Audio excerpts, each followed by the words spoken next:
అక్కడ హైడ్రా అయితే మిస్కమ్యూనికేషన్ జరిగినట్టు కదా, వాట్సాప్ గ్రూపులో తప్పుగా పెట్టినట్టు కదా. కానీ ఆయన దాసోజు శ్రవణ్ గారు మాట్లాడినటువంటి మాటలలో ఏంది ఉద్దేశం, అదేదో రాఘవ కన్స్ట్రక్షన్స్కి సంబంధించింది ఏదో జరిగిపోయింది, దాన్ని కూడా కూల్చేసిర్రు, లేకపోతే కూల్చకుండా ఆపేసిర్రు అనేటటువంటిది రాఘవ పేరు పదే పదే తీసుకొని వచ్చేటటువంటి ప్రయత్నం చేస్తారు.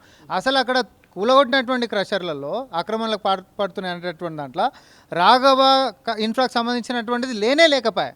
లేనప్పుడు ఆ పేరు ఎందుకు తీస్తుండంటున్నాం మనము. మంత్రి గారు కూడా గతంలో మీడియా ముందుకు వచ్చి చెప్పిందే అది కదా, ఎక్కడ మనది ఉందని చెప్పి. గతంలో ఏదైతే ఆక్రమణలు పాల్పడుతుందని చెప్పినరో వాళ్ళు గతంలో మన కాడ ఎక్విప్మెంట్ కొనుక్కున్న వాళ్ళు. ఇప్పుడు నీ కాడికించి నేను బండి కొనుక్కుంటున్నా బా, బండి కొనుక్కుంటా పోతా ఏమో ఒక కాడ యాక్సిడెంట్ చేస్తా. యాక్సిడెంట్ చేస్తే కొనుక్కున్నవి నీకు లేకపోతే గుర్తిపించుకున్నానికి వానుకుంటుందే తప్ప నా కాడికించి కొనుక్కొని పోయినాక నా బండి అని మాట్లాడతావు. పేరు మార్చుకున్నాక నంబర్ అయితే కదే ఉంటుంది కదా, నంబర్ ఉంటుందా లేదా? సేమ్ ఇంతే ఉదాహరణతో చెప్పిన నేను. ఇప్పుడు గతంలో రాఘవకు సంబంధించినటువంటి ఆ యొక్క మెషినరీని కొనుక్కొచ్చుకొని ఆ తిరుమల అనేటువంటి నడిపించుకుంటున్నాడు.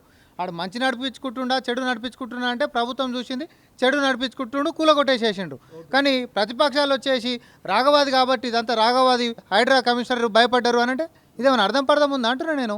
కూల్చింది వాస్తవమే, 100% అక్కడ అక్రమం జరిగింది వాస్తవమే, కానీ రాఘవాది కాదంటారు. కాదు కదా. ఇప్పుడు ప్రభుత్వమే మంత్రి గారిదే అని అనుకో, కూలగొడతారు అసలు? నువ్వు నాకు చెప్పు. ఇక మనం ఓపెన్గా మాట్లాడుకుందాం. నిజంగా మంత్రి గారిదే అని అనుకో, మంత్రి అక్రమ మైనింగ్ జరిపితే అక్కడ క్రషర్ నడిపితే కూలగొట్టరా?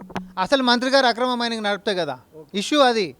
మేము ప్రభుత్వంలో ఉండి బాధ్యతాయుతమైనటువంటి పదవులలో మేము ఉన్నప్పుడు అట్లాంటి ఆక్రమణలకు ఎట్లా పాల్పడతాం అని. ఇంకొకటి పొంగులేటి గారే చెప్పారు అక్రమం గౌడును ఉపేక్షించడానికి లేదు కూలగొట్టండి అని.